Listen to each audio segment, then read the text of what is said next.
Okay, so Be'ezras Hashem, we are continuing with our shirim on the Ramchal's, Rabbeinu Moshe Chaim Luzzato's biur on the Idra Rabbah, Adir BaMarom, in the hopes that the words are going to illuminate us, our neshamos, our ruchos, to bring us up to a place where the Ramchal was drawing these ideas down from, to be ma'or the light of the Ramchal, to be ma'or the light of Geula, to be ma'or the light of Mashiach ben Yosef, Mashiach ben David, the yichud between the two of them through the light of Moshe Rabbeinu themselves.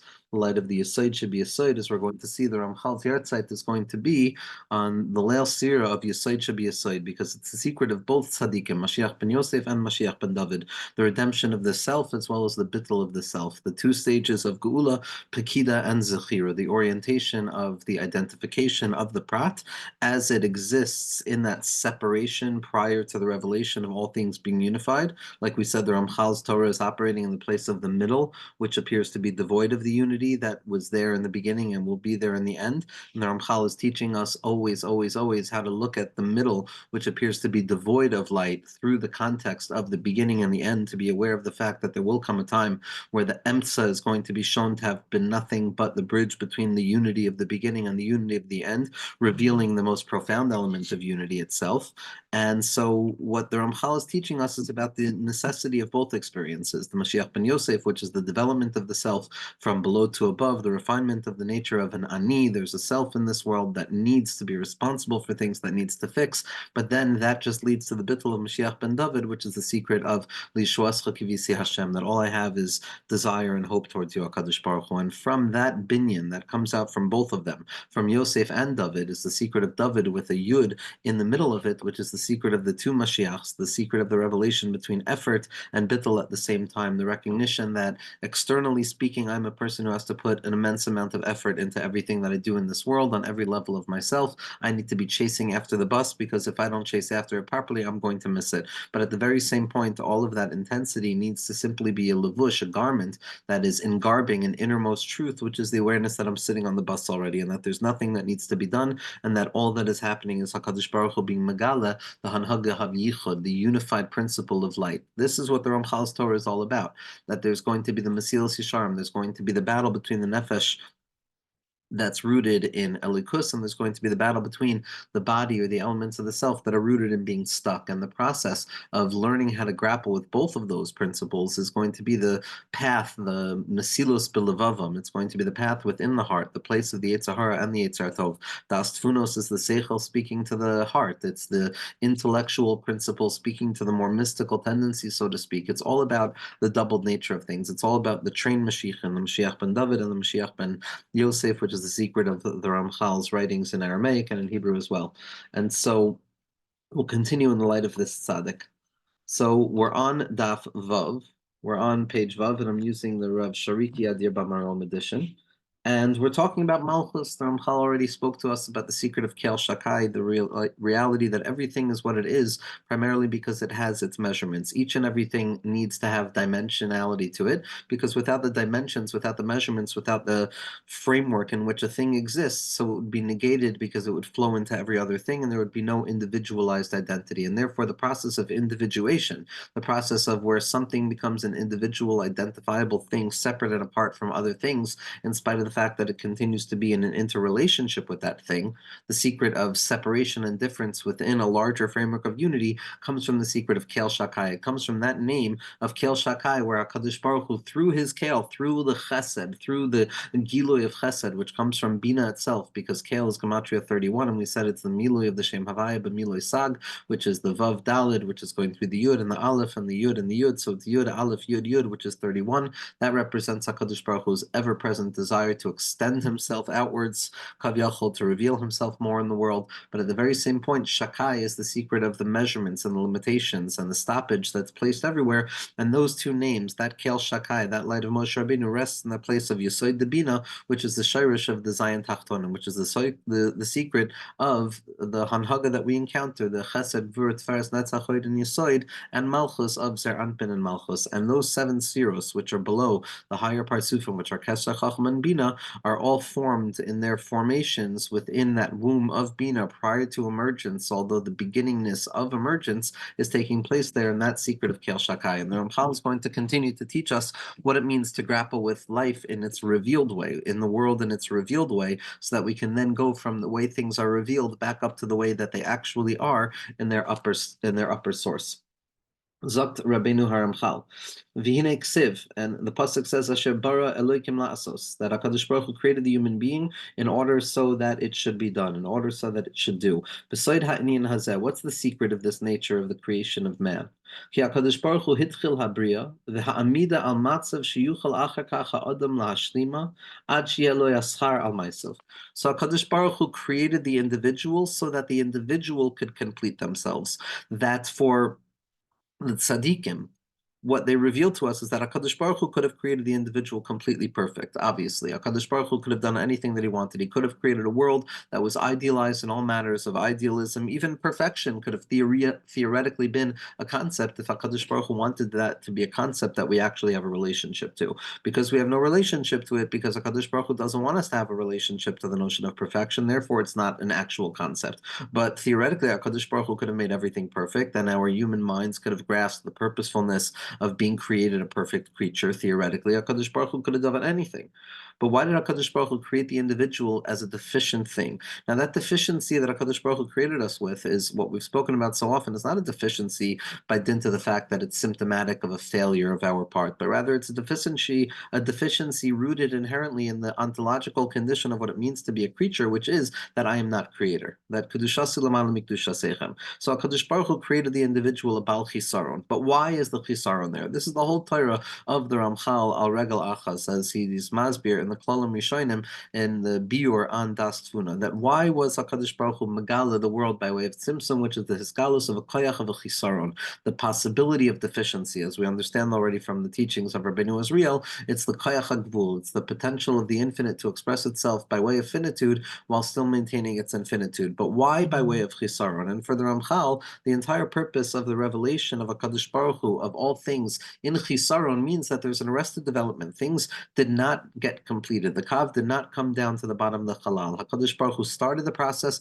but did not end the process, because human beings are meant to end the process themselves, because human beings are meant to create themselves through their own koach, through the secret of bechira, through the secret of a person benefits from the work of their own hands rather than benefiting from measures and measures and measures of offerings from other people. The secret of Nehemah de Kisufa, the secret that for the Ramchal, one of the fundamental driving, motivating factors at the heart of Metzias is Choy Katov Lehetiv, is that HaKadosh Baruch Hu wants to bestow goodness upon goodness upon goodness. That needs to be the first postulate at all points. And in order to bestow true goodness, there has to be some element of labor orientation where the individual feels that they have created in one way or another the path that leads them to the destination, because otherwise there'll be alienation. Just as a worker who is working all day but can't benefit from their product is alienated from their product in theories of labor, so too is someone who partakes of the product but is completely alienated from the production process. They're also going to be alienated, and they won't know how to properly benefit from the product as well. The secret, and the Balasulam and his Talmidim really are masber this, because they were taking so much from the light of the Ramchal,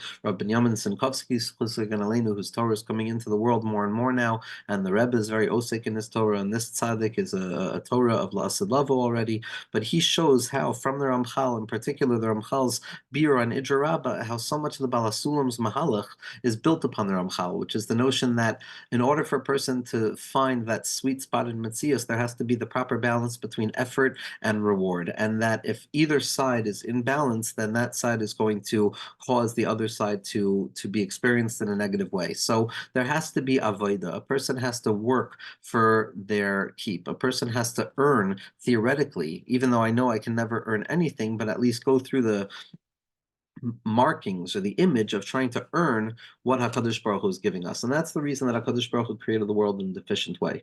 Beside ha'inyan hazeh, the secret of this thing, ki HaKadosh Baruch Hu hitchil habriya v'ha'amida al matzav sheyachal acher kach ha'adam lahashlima, that the reason that the creation stands in the way that it stands, and the matzav that it stands, is so that the human being themselves can come along and fulfill it. So the human being can come along and be the Makah B'Patish. They could be the one who create themselves through the kochos of HaKadosh Baruch Hu, being Megala himself through the individual, and through the kochos themselves we reveal ourselves. The secret of Minei Ubei, the secret of a person who is developing themselves. As Leshem says, why is this so important? Why is this concept of working in order to earn our keep, developing the self so that we can benefit from the shlemus of the self? Why is it so important? The Leshem says, because really the secret of all reality is yichud and the achdus of HaKadosh Baruch Hu, and the revelation that everything is one. And there's no proximity, there's no closeness like the closeness of a person towards themselves, that the identity of the self with itself and the uncovering of the innermost point of elikus that rests within a person, which is the nakuda of ani Hashem Elokeichem, where a person's ani, where a person's identity and subjectivity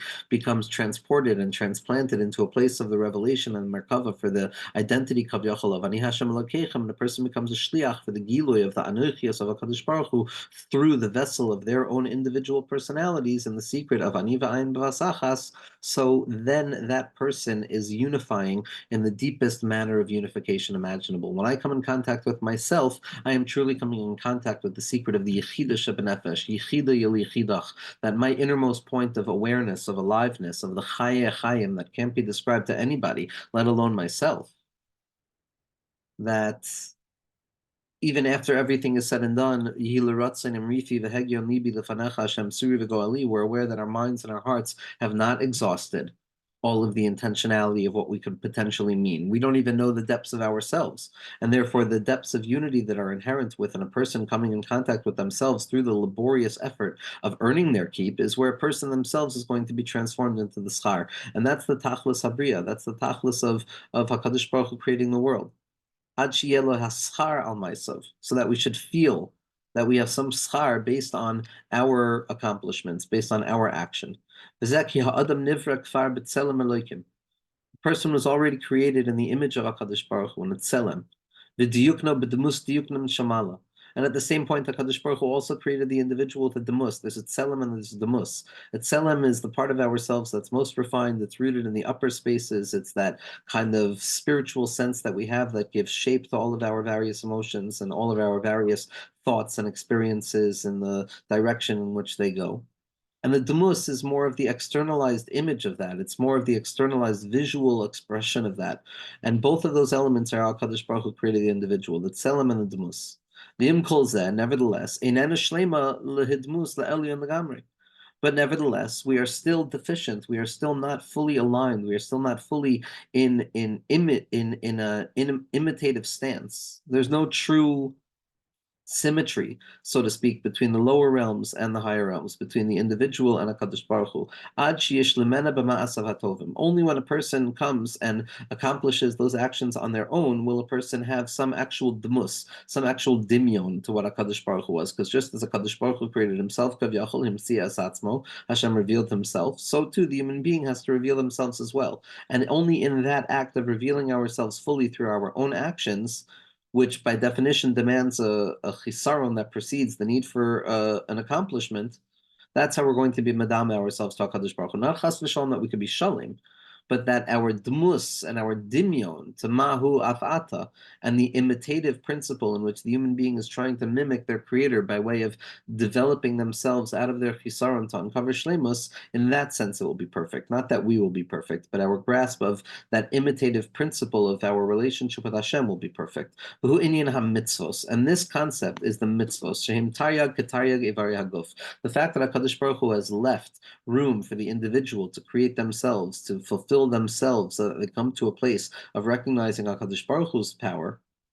So this framework in which HaKadosh Baruch Hu created the possibility of self-development and refinement is referred to as the Taryag Mitzvos, the 613 commandments, which correspond to the 613 elements and limbs of the body. As Chazal teach us that the body can be comprised of 248 bones and 365 ligaments, which correspond to the 248 positive commandments, which are the active principle in our lives, where we extend outwards out of ourselves to accomplish, to express, to do something, to move from below to above. And then there's going to be the 365 mitzvos lo saseh, those moments of refrain, those moments of bittul, those moments of not getting up and doing something, but rather being in the state that one is in and refraining from doing something. So those taryag mitzvos that are going to latch latch on to the 613 parts of the self is the orientation of the self, the shape of the self, so to speak, the shape of the psyche and the mind, which are going to be the playing field wherein the human being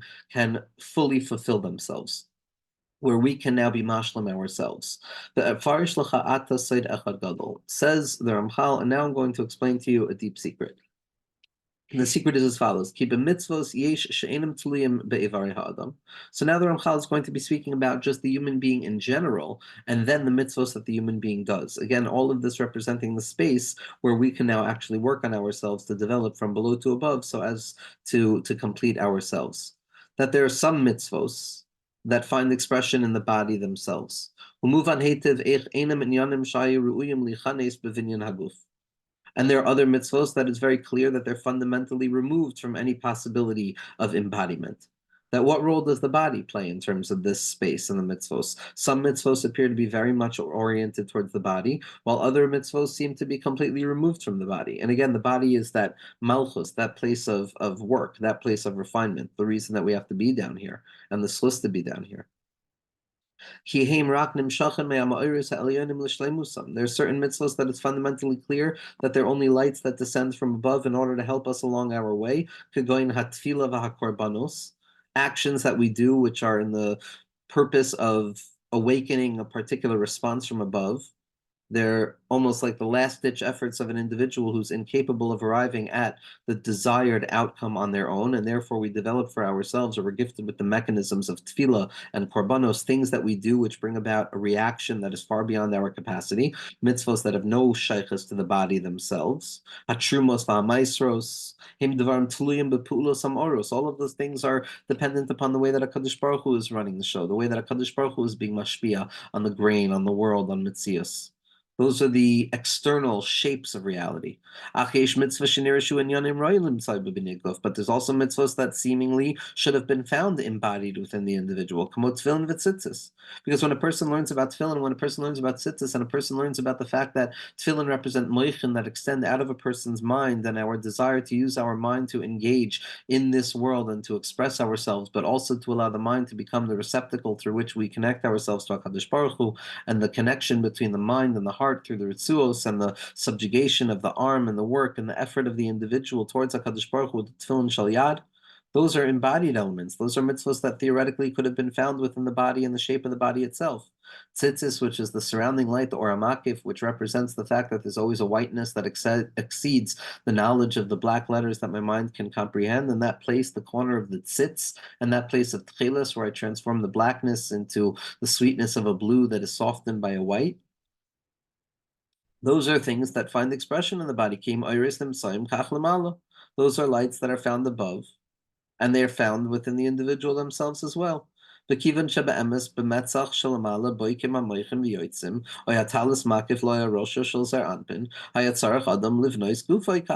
And theoretically, because in these mitzvos, which find expression within the body and are not just mitzvos like the trumos and the maestros and the mitzvos of tefillah and korbanos, which have no connection to the human form, but rather are simply built upon a reaction principle that I do down here and is awake above, there's certain mitzvos that are expressed within the body itself, that the mitzvah of tefillin is representative of the fact that there's a certain light of mindfulness and awareness that comes from the moichin and leaves through the forehead of the individual, like tefillin, or that there's going to be a concept of talus that surrounds the mind of the individual, protecting it from foreign thoughts and etc.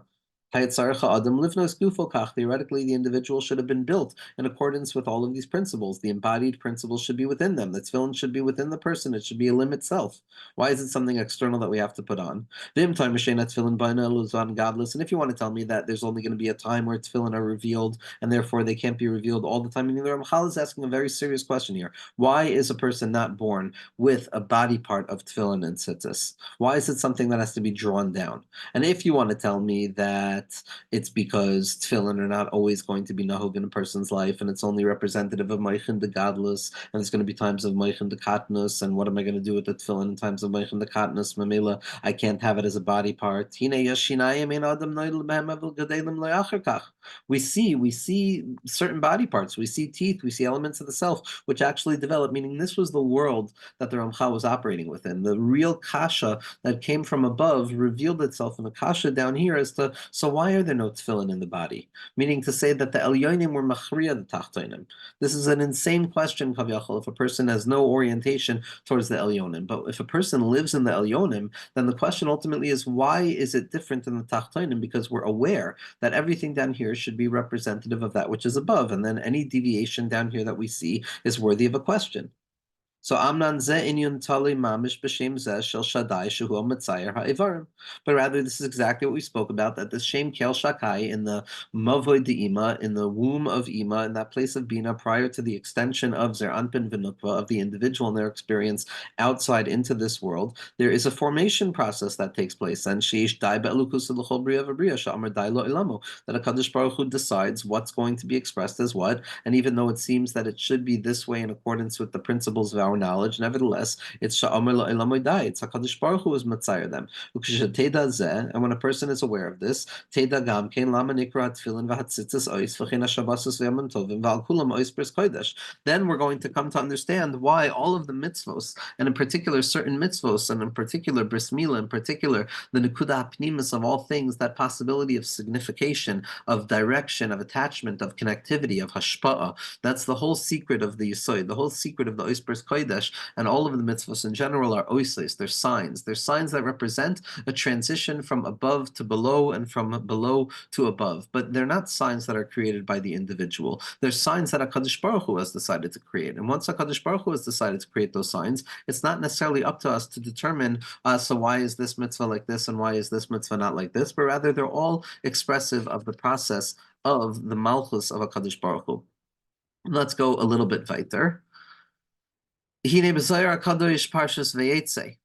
In the Zohar HaKadosh Parshas Vayetze, Omer, Matzah kadis chaberes b'tchure ikre mitzvah b'tesefes vav hado d'chsiv ki mitzvah hazois. The secret of matzah, which is the secret of the nekeva, which is the secret of the meichel d'meim nusa, matzah zu achlo shema shaloi hitziku batzokeim shalavoseim b'mitzrayim, meaning that privation, that rush nature of nukva, of malchus, that time of that fallenness, that's matzah. And when it connects to the masculine principle of expressivity, it gains a vav, which is connection. A vav extends from below to above, and the word becomes a mitzvah. And again, the Ramchal is describing what mitzvos are. The mitzvos, again, are the interface where the lower creation is refining itself to the model or the image of its idealized form above, but it's that in-between space where the self is developing itself. That is all emergent from within the womb of Bina. That's all emergent from the Mavoy de Bina, which is the shame of Kel Shakai. And so now let's see what the Zohar HaKadosh says. What the Ramchal says. What's the secret of the matzah, which when you add a vav, it becomes mitzvah? The matzah, which is the nekeva, the feminine form without fulfillment, which is empty without a vav, and then the vav comes along and it transforms it into a mitzvah. Perish zaha'inyan.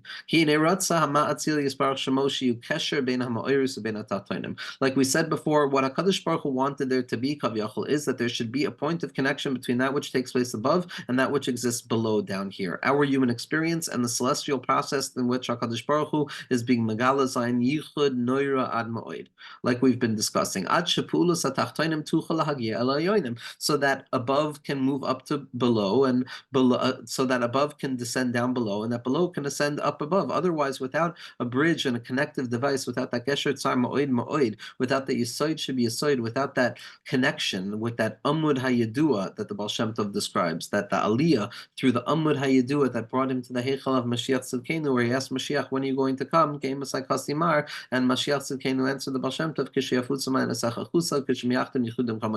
that amud hayedua, is the bridge of connectivity, the yisoid, the kesher tzar ma'od ma'od that connects above and below. That's what HaKadosh Baruch Hu wanted there to be. So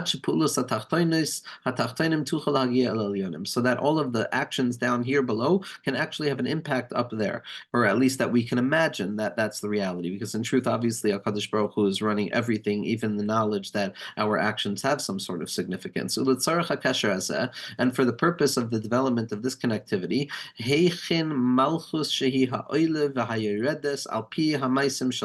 HaKadosh Baruch Hu created the lowest sphere, the lowest parts of which is the element of Malchus. Again, the 7 lower spheres are Chesed, Gvura, Tiferes, Netzach, Hod, Yesod, and Malchus. But in the world of the Arizal, those 6 lower spheros, which we refer to as Vak, the Vav Tzavos, are actually representative of a parsif, of a configuration that operates in its own functioning, which is referred to as Zer Anpin. It has 10 spheros in it, but all of those 10 spheros are considered only 6 spheros in relationship to the full spheros of Keser, Chachma, and Bina. So Zer Anpin, and then there's Malchus, which is a sphere of its own, but also its own parsif, which is the Nukva of Zer Anpin, because all we have shaykhus to is Zer Anpin and Malchus, Kudshabrichu Vishrinte, our experiences of expressivity and our experiences of receptivity, the pu'ulos that we engage in and the process of being and receiving that we engage in. And so what the Ramchal is saying is that in order for there to be this space of connection between above and below, HaKadosh Baruch Hu created it that these partsufim of Zer Anpin and Nukva were going to be the in-between. And in truth, it's not Zer Anpin really, but it's Malchus. Malchus is the one that goes up and down. Malchus is the one that goes through the various stages of changes. We are Malchus. We are the expression of HaKadosh Baruch Hu's Malchus, and through the various changes of our own experiences, and through the minimization of our experiences, and through the growth of our experience, Malchus is a mixed bag always. It has absolutely nothing of its own, and it's absolutely the highest, because ultimately everything that we have is just Malchus. Malchus de Ein Sof Kavyachol. But the Ramchal is describing L'tzarech HaKesher Hazeh, so that there would be a connection. HaKadosh Baruch Hu prepared Malchus, and the preparation of this Malchus is what goes up and it descends down in accordance with the actions that we engage in this world. And as well as it elevates all of the actions down here up above so that it can awaken them by way of like a piano key, that when you play a key on the piano externally, it triggers the chain reaction that will give birth to the sound that emerges from the inside of the piano. So too, the actions that we engage in down here below are going to create chain reactions up there above through our actions themselves, which is what the Tachlis of Bria is, so that the individual can feel that they're actually participating in the revelation of the Yichud itself. Ubesod zeh, and in this secret, nitztaru kol ha'ma'oros b'tzir tar yagshu nikra demus adam. And because this is the way that HaKadosh Baruch Hu is going to reveal His unity in the world, this is the way that HaKadosh Baruch Hu wants to allow His infinite light to unfold through the human effort itself of the connection between above and below through these mitzvos. Therefore, the demus of the adam and the orientation up above is going to be modeled after this tar yag, after these 613 parts of the human being, which are then going to find translation into the 613 parts of the mitzvos. It's going to be the image of Malchus, which is the image of the Adam on the Merkava. V'ne'emar al kol chayos, when it says all of the chayos, all of the different chayos and expressions of the ma'oros up above and the different celestial forces up above, the mus adam lahena.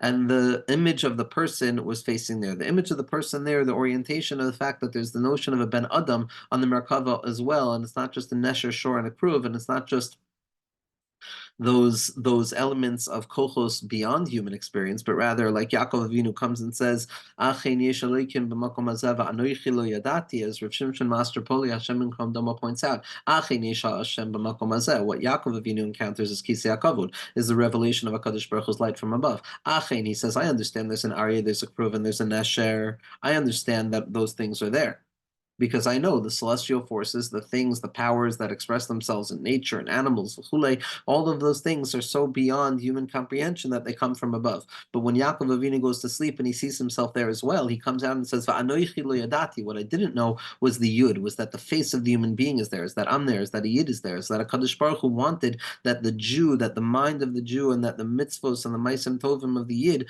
are going to be also part of the Merkava. That's the Musa Adam, the Demus Malchus, which is the Adam de Merkava, which is our relevance in the game. And a person has to know, says the Ramchal, the limbs and the framework of the body as it is expressed down here. Don't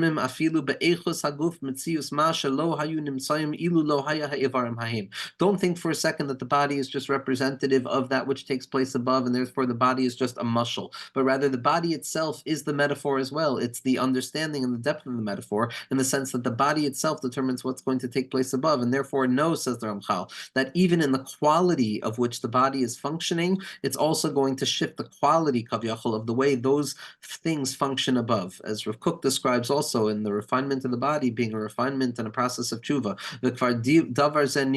We already know this clearly from human experience. If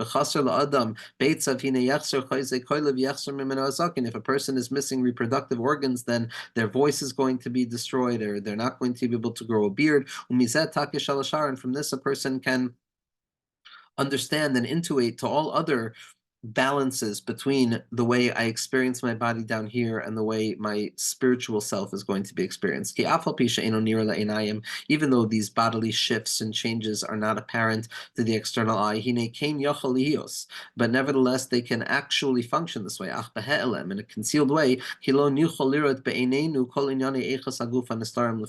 We can't see all of the different shapes and all of the different hues and the way that the body is functioning internally and externally, and the different organs and the different body. But if a person had eyes to see, they would see how the very way that their body feels is representative of what's going on above as well. Besides Zaha'inyan, and the secret of this matter is davar ein yesh ela poalos.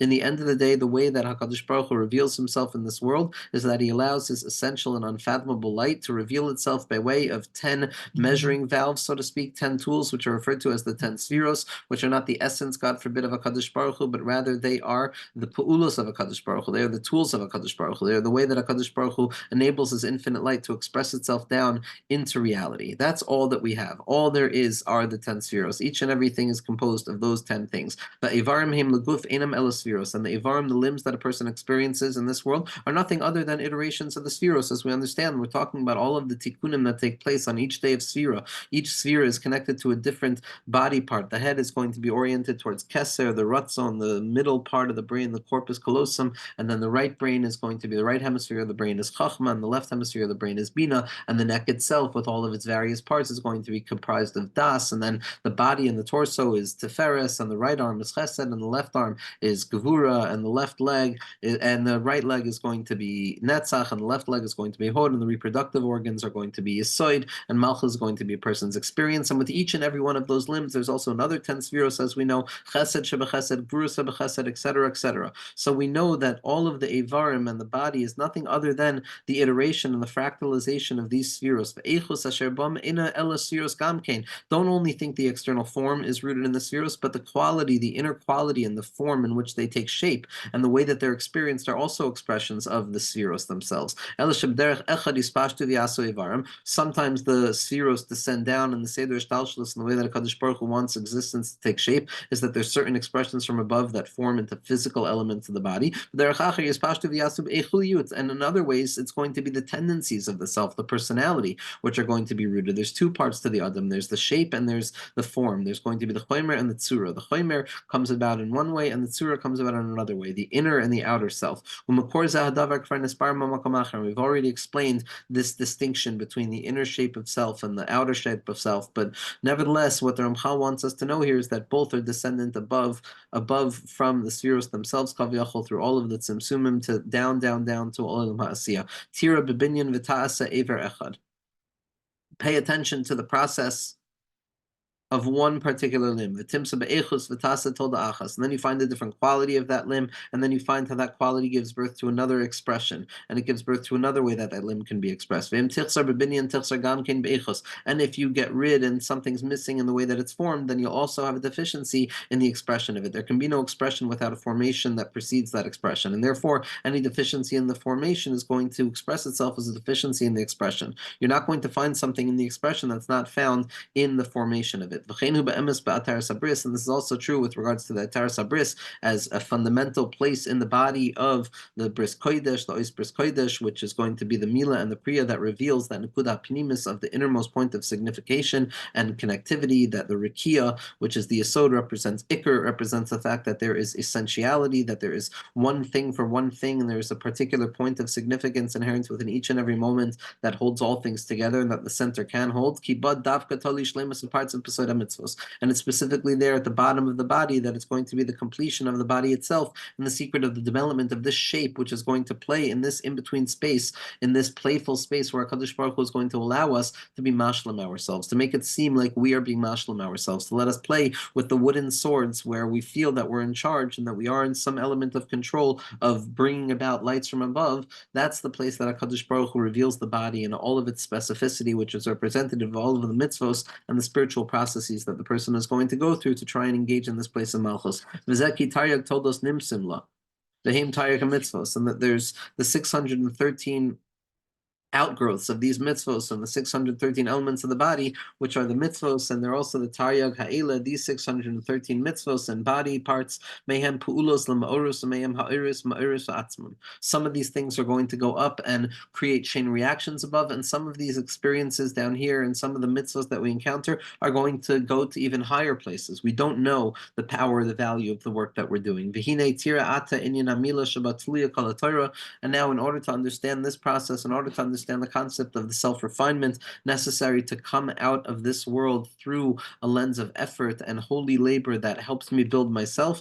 is all going to be revealed through the secret of the bris milah, because the secret of the bris milah is the impossible secret of perfection that comes about specifically by way of imperfection. It is a cutting that reveals. It is a cutting that reveals a deeper connection. It is the removal of something so that something deeper can be revealed. And that's going to be the secret of the tzimtzum that HaKadosh Baruch Hu does to allow there to be chisaron and mitzias, to allow the human being to be about chisaron in that shlemus of the tselem and the dmus and all of the mitzvos, so that we can be mashlim the chisaron. V'nitira ata inyan amila, come and look at the inyan of mila, the secret of bris milah shabai tluya kal Torah, which Chazal already tell us is totally, it's the shurish of the entirety of the Torah. V'arfarish lecha inyana lefi ata, and I'll explain this according to you as it's revealed to me right now. Sha'adam noiled aril malamoitai, that the individual is not born with a circumcision, but rather a person is born without a circumcision, and a person has to come and have a circumcision.